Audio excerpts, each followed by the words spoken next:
commencement, Dieu créa les cieux et la terre. Ça y est, tout le monde est prêt. On y va. Oh, il marche avec nous. Tu marches avec nous. Seigneur, tu marches avec nous. Merci, Seigneur. Chantons, il marche avec nous. Jésus marche avec nous. Oh, il marche avec nous. Merci, Seigneur. Merci, Seigneur Jésus.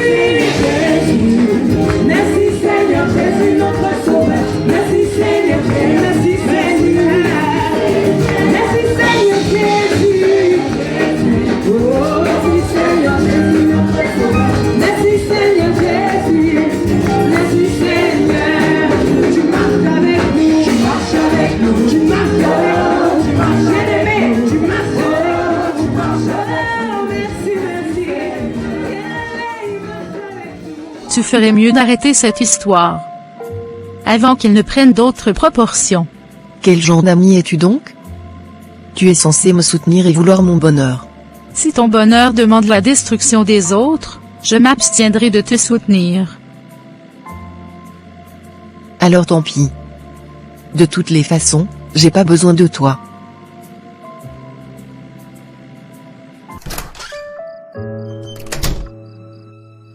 Tu es encore éveillé? Je pensais te trouver endormi. J'aimerais bien, mais je n'arrive pas à trouver le sommeil. Fais un effort, ma chérie. Tu as eu une longue journée de travail. Et je peux savoir ce qui t'empêche de dormir? À ton avis, Sullivan?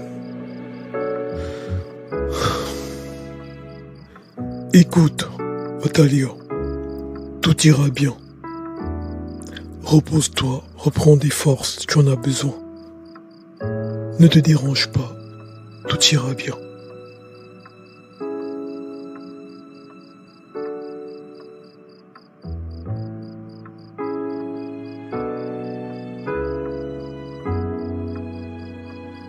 Nous allons continuer la lecture du livre, Jouir de la vie sexuelle, écrit par le professeur Zacharias Tanephomum.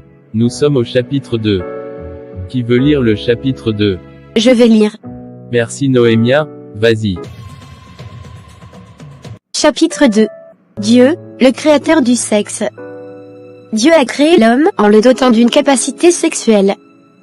Il pouvait le créer sans organes sexuels, et par conséquent, sans instinct sexuel. Mais dans sa sagesse éternelle, Dieu a vu que la vie sexuelle était une bonne chose pour l'homme et pour la femme qu'il avait créée. Aussi, il mit en eux l'instinct sexuel. Il n'y a donc rien de mauvais dans la vie sexuelle, puisque Dieu l'approuve. Dans la Bible, il dit, « Jouis de la vie avec la femme que tu aimes, pendant tous les jours de la vie de vanité, que Dieu t'a donnée sous le soleil, pendant tous les jours de ta vanité, car c'est ta part dans la vie, au milieu de ton travail que tu fais sous le soleil. » Ecclésiaste 9, 9. Il dit encore, « C'est pourquoi l'homme quittera son père et sa mère, et s'attachera à sa femme, et ils deviendront une seule chair. » Genèse 2, 24. Dieu, qui a créé le sexe, dit, « Marie-toi légalement avec la femme de ton choix. » Après le mariage, inonde ta femme avec le plus haut degré de plaisir sexuel, et qu'elle en fasse autant à ton endroit. Jouis avec elle autant que possible de ta sexualité. Dieu a voulu que les hommes jouissent le plus qu'ils peuvent du plaisir sexuel, à la seule condition que cela se passe selon la règle qu'il a établie. Nous devons tout de suite nous poser cette question, quelle est cette règle que Dieu a établie et qui doit réglementer toute jouissance sexuelle? Amen. C'est la fin du chapitre 2. Gloire à Dieu. Merci Noémia. Quelqu'un pour nous lire le chapitre 3? Raphaël, je vais lire. Merci Anna. Chapitre 3. La Bible, notice du fabricant sur le sexe. Lorsque la compagnie Mercedes-Benz fabrique une voiture, elle accompagne celle-ci d'une notice du fabricant. Ce livre donne des informations sur le véhicule, notamment les conditions dans lesquelles la voiture doit être utilisée pour un maximum de longévité, de sécurité et de confort. Si quelqu'un achetait cette voiture toute neuve et disait « J'ai une voiture », peu importe les recommandations du fabricant, je n'ai pas besoin de notice, ni de suivre ses instructions. Je vais tout de suite conduire ma voiture.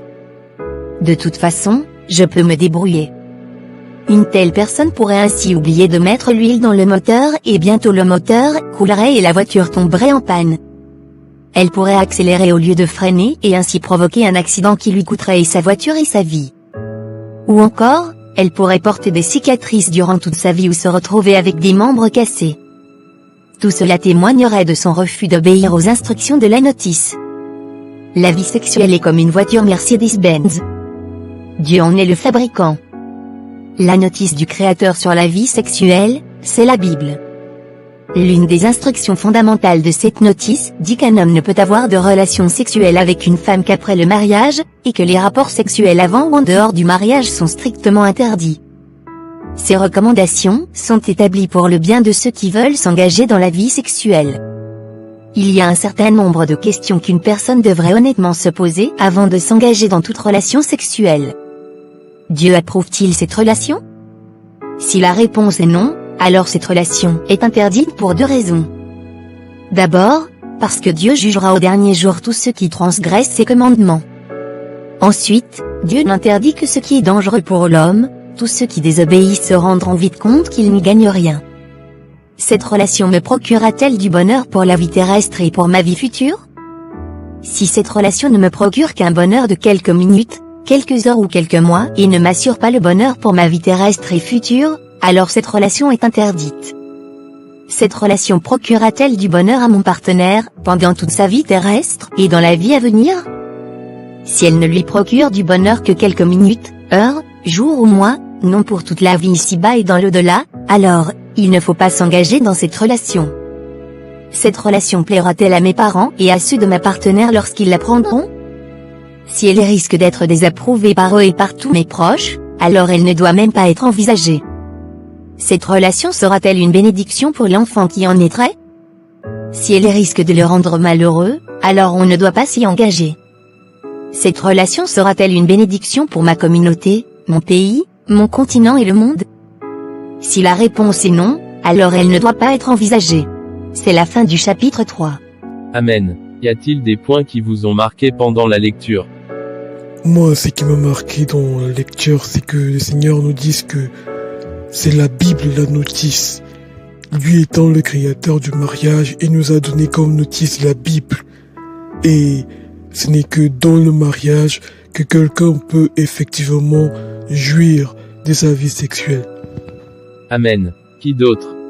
Moi, j'ai une question. J'aimerais savoir comment ça se passe. Vu que le Seigneur dit que ce n'est que dans le mariage que nous devons avoir des rapports sexuels, moi j'ai une question. Comment est-ce que tu connaîtras ton futur époux?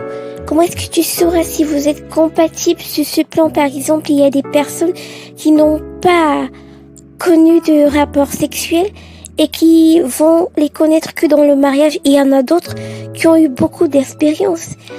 Moi, je me dis, comment est-ce que tu fais pour savoir que voilà, avec telle personne, ça va bien se passer et tout le reste? Madison, je vais répondre à ta question. La réponse se trouve dans une marche intime avec Dieu. Dis-lui que tu ne peux rien faire dans ce domaine. Demande-lui de te donner la femme que tu pourras satisfaire pleinement et qui à son tour pourra te satisfaire complètement.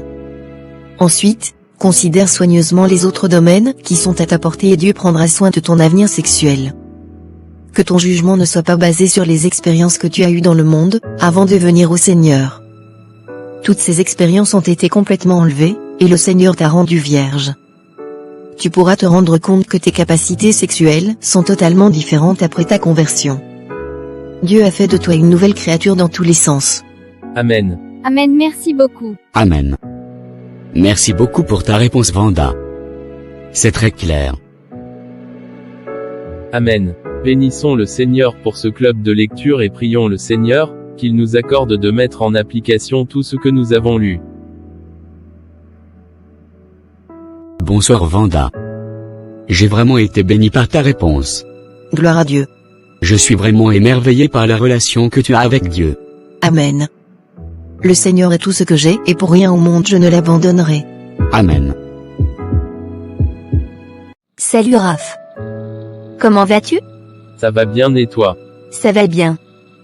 On fait la route ensemble? Oui, bien sûr, allons-y. Attends, j'allais oublier. Noémia. Elle est déjà partie. Étrange. Comment ça? Bon, c'est pas grave. On y va. Dis-moi Raphaël, qu'est-ce que tu aimes? J'aime énormément lire surtout la littérature chrétienne. C'est merveilleux de lire les expériences de ces hommes, qui ont marché avec Dieu. Waouh! Et c'est quoi tes ambitions spirituelles? J'aimerais bien être missionnaire. Tiens, c'est Noémia. Allô, Noémia. Oui, nous sommes déjà partis. Comment ça? Tu étais encore à l'église. Mais Anna m'a dit que tu étais déjà parti. Vraiment désolé, je croyais que tu étais déjà parti. Ok, pas de souci, à plus tard. Mais, Anna, tu m'as dit que Noémia était déjà partie. J'ai cru qu'elle était déjà partie. Je l'ai cherchée partout. La pauvre, je vais voir si je peux lui prendre un taxi. À cette heure, je suis pas sûr qu'elle aura des transports jusqu'à chez elle.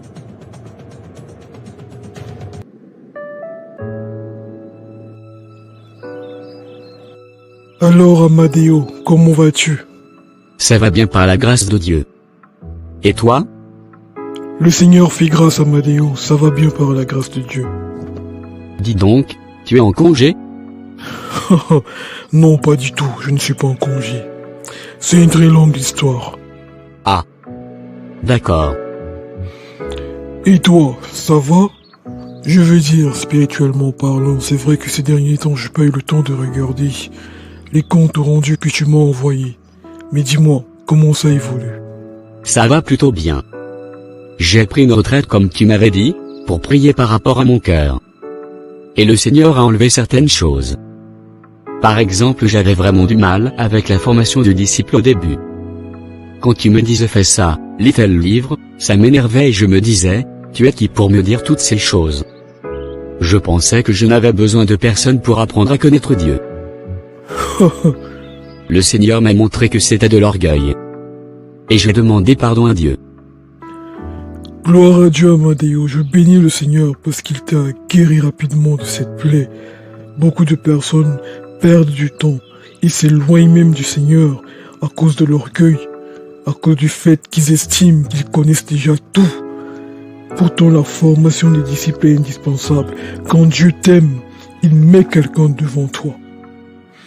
Dans Acte 9, verset 6, le Seigneur dit à Paul, « Lève-toi, entre dans la ville et on te dira ce que tu dois faire. » Et plus tard, le Seigneur va rencontrer Ananias pour lui dire que Paul allait arriver chez lui. Le Seigneur aurait pu dire à Paul, « Voilà ta mission, tu vas faire ça, mais le Seigneur voulait que Paul soit enseigné, qu'il fasse la formation des disciples. » Le Seigneur dit à Paul, « Entre dans la ville, on te dira ce que tu dois faire. » Celui qui te forme, qui te guide, te dira, « Lis ta Bible comme ça, médite comme ça, lis tes livres. » Ceci a pour but de t'aider à chercher Dieu et à le trouver. Et par la formation de disciples, le Seigneur tue ton orgueil, tue ton moi, parce que le Seigneur résiste aux orgueilleux. Dans la formation de disciples, il y a l'impartition. Il y a des choses que tu reçois juste en acceptant la formation de disciples. Tous ceux qui refusent la formation de disciples tournent en rond. 3 ans, 4 ans dans la foi et tu n'as même pas encore lu ta Bible. Tu ne sais même pas prêcher l'évangile à quelqu'un. Tu tournes en rond. Le Seigneur a formé ses disciples pendant 3 ans. Et quand le Seigneur Jésus est parti, les disciples ont continué ce que le Seigneur leur avait appris, ce que le Maître leur avait appris. La formation des disciples a aussi pour but de pérenniser l'œuvre. Quand le Seigneur a trouvé un homme en qui il veut se révéler, il faut que cette personne continue à former d'autres personnes pour que la terre soit remplie de personnes qui sont agréables à Dieu.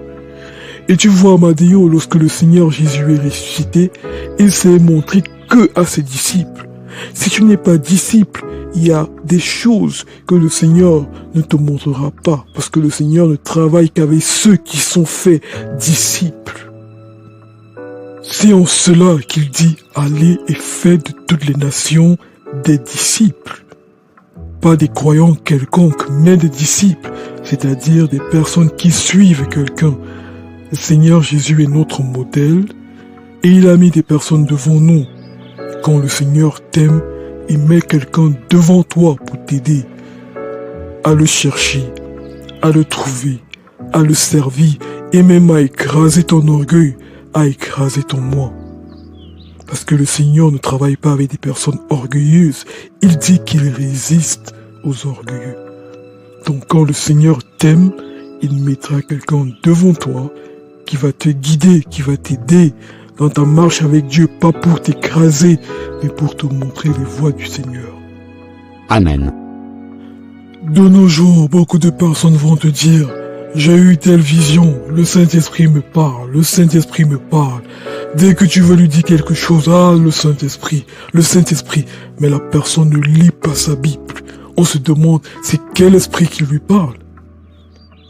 C'est en cela que la formation de disciples permet de recadrer tous les débordements et on peut discerner quel est l'esprit qui est en train de parler à la personne.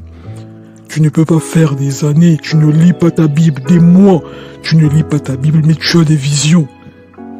Dès que tu veux lui dire quelque chose, ah non, moi j'écoute le Saint-Esprit, mais la personne ne lit jamais sa Bible. Prier, elle ne prie pas. On voit des marques d'orgueil dans sa vie et on se demande, c'est quel esprit qui lui parle. Donc la formation des disciples permet vraiment de discerner l'esprit et la parole ne peuvent pas être dissociés. L'une des marques d'un disciple, c'est le fait de garder la parole de Dieu. Alors, si quelqu'un a des visions, si quelqu'un dit entendre beaucoup le Saint-Esprit et ne marcher que par le Saint-Esprit, il faut que cette personne lise aussi sa parole. Sinon, on commence à se poser la question, est-ce vraiment l'Esprit de Dieu? Tu ne peux pas dissocier l'Esprit de la parole. Les deux vont ensemble. Et l'une des marques d'un disciple, c'est l'amour pour la parole de Dieu. Le Seigneur dit, si quelqu'un m'aime, il gardera ma parole, et mon Père l'aimera, et nous viendrons à lui, et nous ferons notre demeure chez lui. C'est clair. Si tu veux que Dieu demeure en toi, tu gardes sa parole, tu la lis tous les jours. C'est simple. Amen. Merci beaucoup. Gloire à Dieu. Sinon, à part ça, quoi de neuf? À part ça, Sullivan, il y a une sœur qui m'intéresse dans l'assemblée. C'est qui?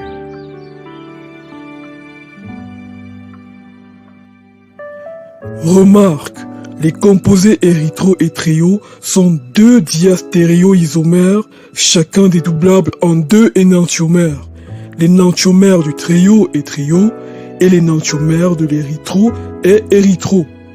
Pour déterminer la nomenclature érythro-trio, il n'est pas nécessaire de connaître les configurations absolues. Il serait faux de croire que l'érythro correspond nécessairement au couple RR ou SS. Les deux conventions sont indépendantes. La prochaine fois, nous allons voir la projection de Fischer.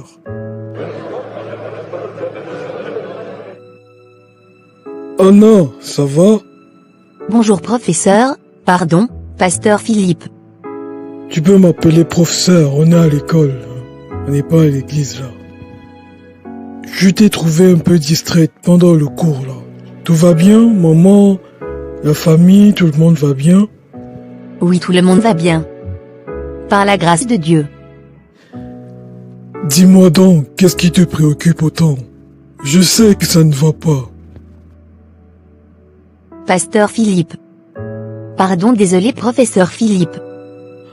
Ok, c'est bon, appelle-moi pasteur Philippe. Je vois que c'est un peu compliqué. Dis-moi, qu'est-ce qu'il y a? C'est Raphaël. J'ai l'impression que je n'existe pas pour lui.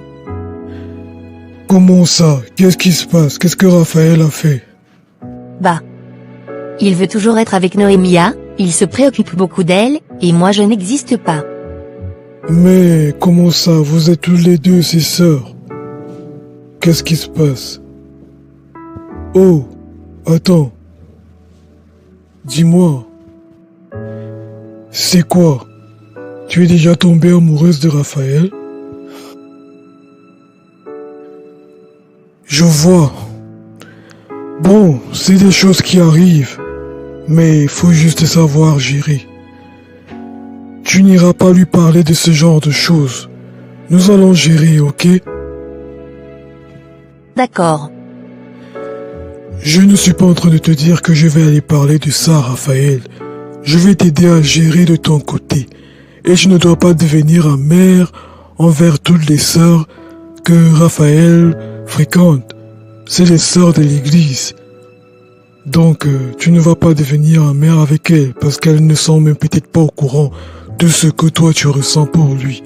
Et peut-être lui-même n'est pas au courant. Donc nous allons gérer, tu ne lui parles pas de ça, et ensemble on va gérer ça, ok? Ok.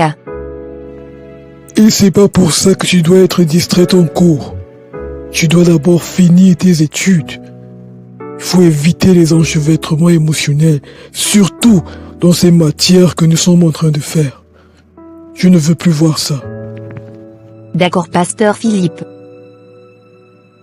Qu'est-ce que je peux lui offrir comme cadeau? Sullivan est tellement mystérieux. Mais je l'aime bien. Je crois que celui-ci va lui plaire. Allez, on passe à la caisse. Bonjour monsieur. Bonjour. Vous avez une carte de fidélité de notre magasin? Non, pas du tout. Alors ça fait 1500 €. Vous payez par carte ou en espèces? Par carte. Dites-moi, mais qu'est-ce qui vous rend aussi triste? Il fait beau. Profitez de la vie. Ah! Il fait beau? Je ne m'étais pas rendu compte. Très drôle. Mais qu'est-ce qui vous rend aussi triste, si je peux me permettre de vous poser la question? En passant, je m'appelle Théo. Enchanté, moi c'est Karen. Enchanté. Alors ça va dire qu'on en discute? Merci de vous sentir concerné par ma tristesse, mais ça va aller. Hors de question de laisser une si charmante dame avec autant de tristesse. En tant que gentleman, je m'abstiendrai de le faire. Oh là là, vous êtes incroyable.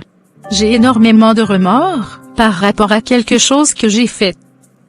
Je pense que je n'aurais pas dû. Je comprends. Et pourquoi avez-vous fait cela? Je voulais aider une amie. Soit. Ce n'est vraiment pas une raison valable. Bah. Si vous regrettez l'acte que vous avez causé, c'est l'essentiel, relevez la tête puis avancez. Vous ne pouvez pas comprendre. J'ai une amie que j'aime bien qui est en train de détruire un homme, parce qu'elle en est amoureuse. Le monsieur n'étant pas réceptif à ses avances, elle a créé un scandale à son lieu de service, mentant que le type a voulu abuser d'elle. Ah ça par contre, c'est un peu fort. Elle est allée jusqu'à faire suspendre le monsieur de son lieu de service. Ah. Le pauvre, il n'a vraiment pas eu de chance. Mais pourquoi tu t'en veux? Parce qu'elle m'avait demandé d'aller espionner la femme de cet homme. Une dame super tendre et attentionnée. Madame Rouchal. Madame Rouchal? Oui. Et le pire c'est que cette dame est tellement aimable, si gentille, elle ne mérite pas ça. Je l'ai dit à Olivia, mais elle est vraiment décidée. Désolée Olivia, c'est cette amie en question. Je comprends maintenant votre tristesse. J'ai peur qu'elle ne détruise complètement cette famille. Que ce monsieur se retrouve complètement sans travail. C'est vraiment dommage. Vous comprenez pourquoi je suis autant tourmentée? Je comprends. Ça vous dirait d'aller prendre un verre un de ces quatre? Non, désolé. Je vous remercie. En plus, je suis déjà fiancée. Je vois. Décidément, j'ai pas de chance. Quoique je vous laisse ma carte de visite. On ne sait jamais. Je vois, merci. Dis donc, vous travaillez à Oreno? Oui, j'y suis depuis 5 ans maintenant. Vous avez travaillé à Oreno? Non l'ami, donc je vous parle travail là-bas. Non. Ne me dites pas que tout ceci se passe là-bas? Vous êtes pas au courant? Oh mon Dieu, qu'est-ce que j'ai fait? Non, j'étais en congé. Ne me dites pas que votre amie c'est Olivia Crane? Oh Seigneur, qu'est-ce que j'ai fait? Oh non. Sullivan. J'entends, oh, il marche avec nous. Tu marches avec nous. Seigneur, tu marches avec nous.